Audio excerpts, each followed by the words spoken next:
Might be time to replace those wipers. Now, other than the wiper blades themselves, there's maybe two things you need. First one being a step stool. The other thing would be a small flat blade screwdriver, but I'm just gonna do it with my fingernails because I'm not worried about breaking them. So to get the old one off, all we're gonna do is lift up on this clip, either using a small screwdriver or your fingernail, and then we're just gonna slide this off, put the new one on, and put the clip back down. And here's our clip. We're just gonna pop that up like that, and then slide the arm back, and this will come out. Word of advice, this is spring loaded. So if for some reason you need to set this against the windshield, just put it down gently. Don't just let it go, you might crack your windshield. I mean, you probably won't, but. So here's your new one. Lift up the lever like that.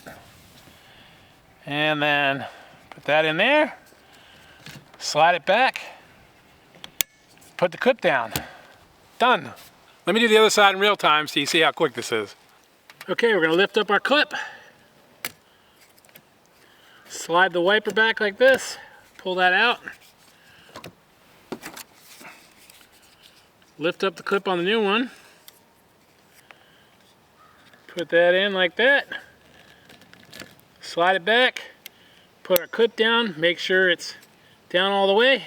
We're done. Links are in the description to the wipers I bought. If you're wondering why I bought the AC Delcos, these are the originals. They went over 100,000 miles and it's been almost 5 years, so I figure that's pretty good. Anyway, thanks for watching. See you down the road. Oh, that is so much better. Nice.